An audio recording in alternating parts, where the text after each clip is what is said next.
as the battle grew worse, it became a war within a war. As hundreds of newspaper and newsreel photographers from all over the nation focused their lenses on some of the most gruesome, horrifying scenes in our history.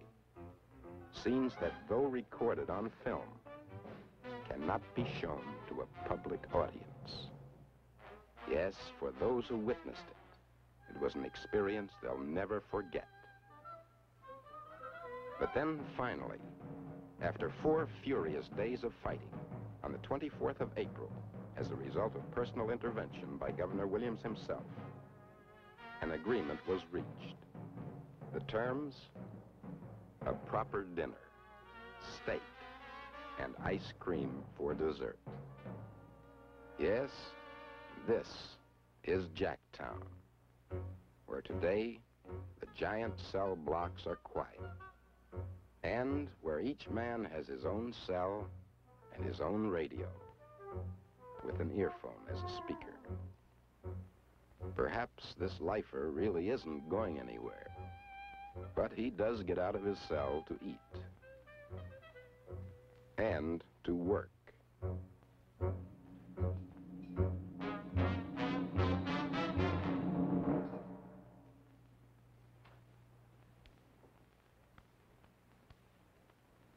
Hey, guard, I haven't got a toilet seat. You haven't? Well, I'll order you one. Any special color? Where do you think you're at, kid? The Waldorf? This is the can. How long'd you get? Too long. Yeah? What'd you do, knock off some guy in a heist or something? No, I got nailed on a phony rape charge. Great. Just don't let the other cons know what you're in for. Morals charges are against their religion. And let me tip you off. Forget the phony beef. Every guy in this joint is innocent. We're all here on phony raps.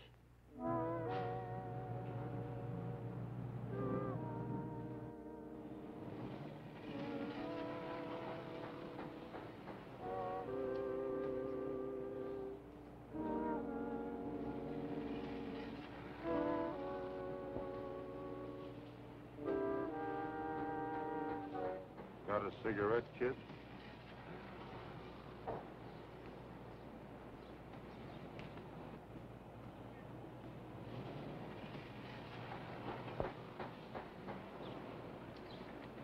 Light me.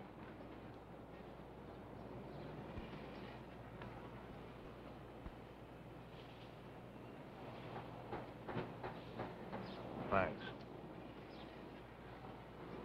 All right, Joker. Let's have my cigarettes. What do you mean, your cigarette?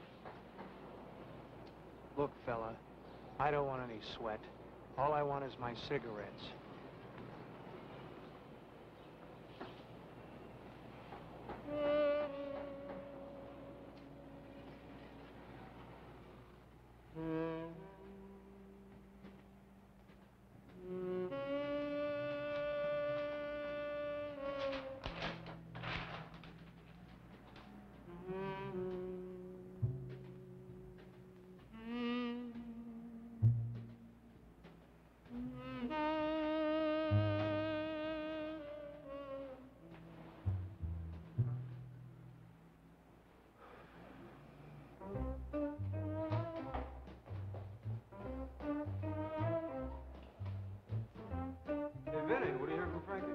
Nothing. But don't worry about Frankie. Doing time ain't gonna bother him. You gonna go up there to see him? Yeah, I don't know yet. All his visitors have to be cleared. Man, it sure stops you. Nobody'd ever clear you. All right, creep. But you wait until Frankie gets out. You'll see how the two of us take over this town.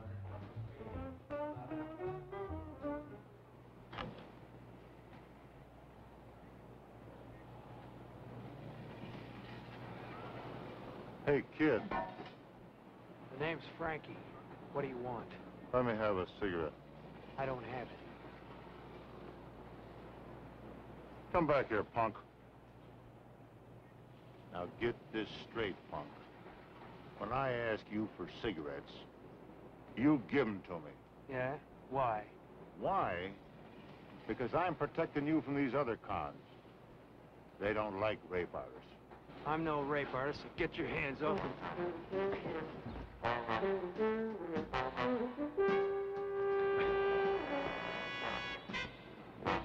All right, Lefty, hold it.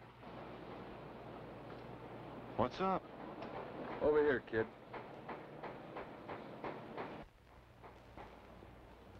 Okay, why did he slap you? I don't know. Look, nobody gets slapped in here unless there's a reason. Any guy that starts a fight in here gets 30 days in the hole. Well, did you start it? I didn't start anything. Okay, Lefty, you know where the hole is.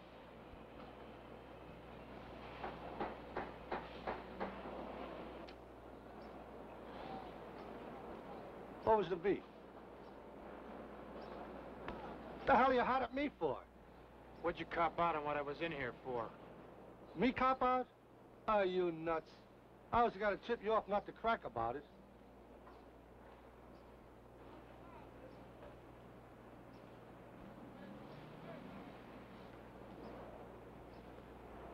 Don't turn around. But the guy that's standing behind me, the guy that's behind all this, the next door neighbor, Dutch.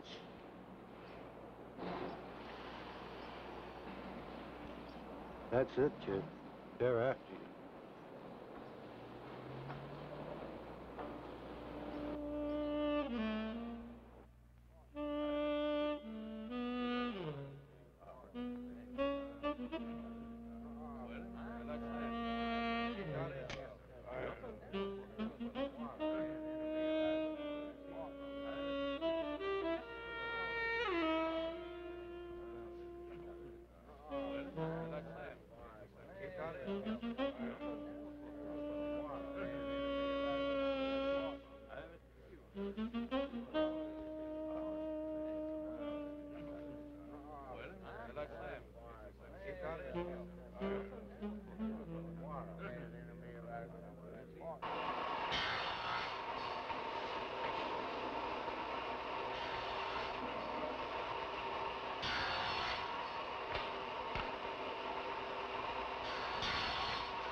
What's going on here? Nothing. Dutch almost had a little accident. He couldn't see where he was going. All right, you guys. Go on with your work.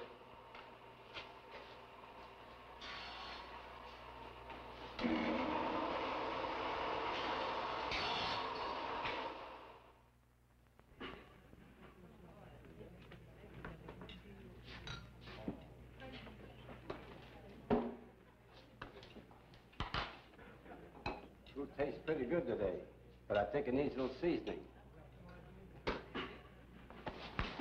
Open your mouth, punk. You'll never walk out of this pan alive.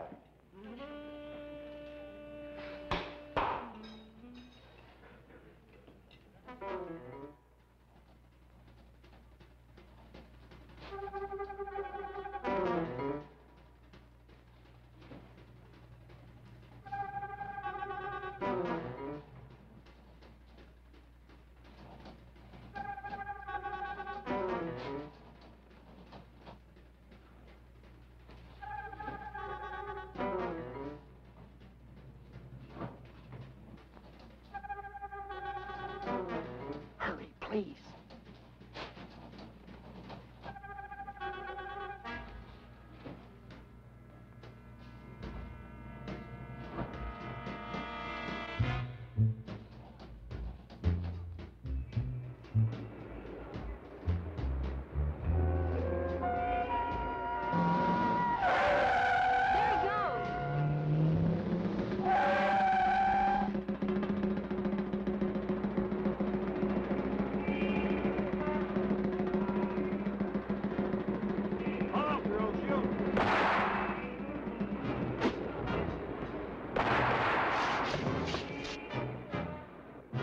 Yes, it was a daring holdup. For as it was, unbeknown to Vince Vitale, police in Detroit, like in most major American cities, were so mobilized that after they had received a call, they could be at the scene of the crime within 58 seconds.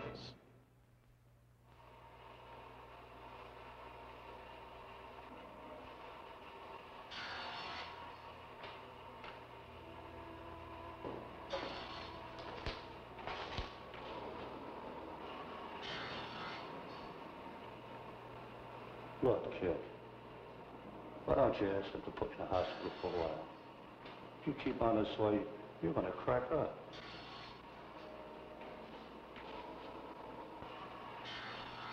It's okay, Mike. I'll be all right.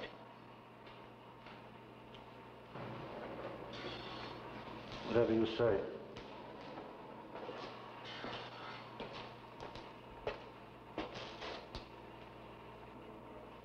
Look, Dutch, knock it off.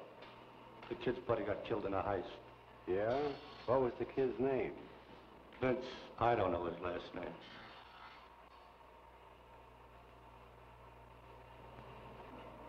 Yeah? I guess the kid's had it.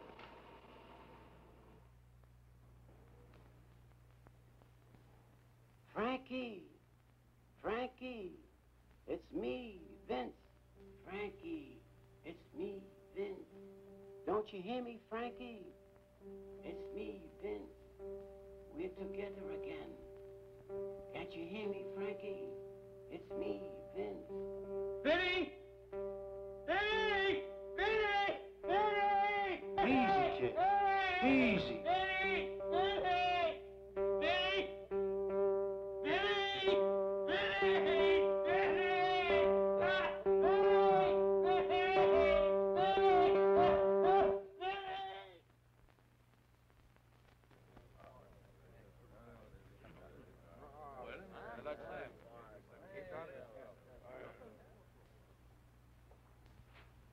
Frankie Stossel.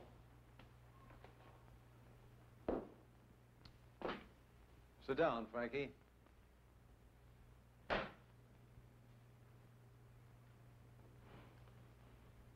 as you know, this is a large prison. In fact, it's the largest in the world. Therefore, it's highly impractical for me to deal with each man individually. However, after briefing myself on your background, the fine home you come out of, plus the apparent circumstances which led to your confinement, I do feel that wherever possible, you should be kept away from other prisoners. Well, sir, I've found some of them to be pretty nice people, especially Mike Bianco, who's in the cell next to me. Yes, I know Mike quite well. He has a wonderful nature. But unfortunately, he grew up in the wrong environment and was led to use that God-given nature to maneuver people out of their fortunes. So this is where he is. But now, getting back to you. You have any hobbies? Oh, I fool with cars. Enjoy that kind of work? Not as a living. Frankie, are you a religious boy? Well, I don't attend church, if that's what you mean. No, not necessarily. But do you believe in a God? I only believe in what I can see. Frankie, although I'm a religious man myself, I'm not one to force my convictions on anyone else. I've found that faith is something that one comes to feel by oneself.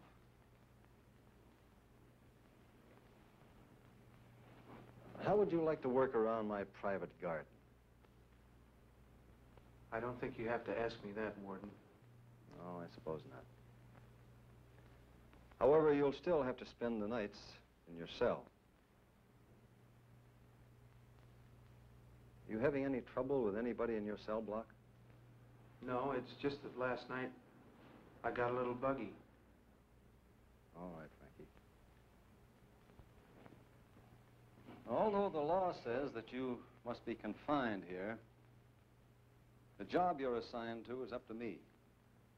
Personally, I don't feel that you belong here. And I hope that you don't prove me wrong. Thank you.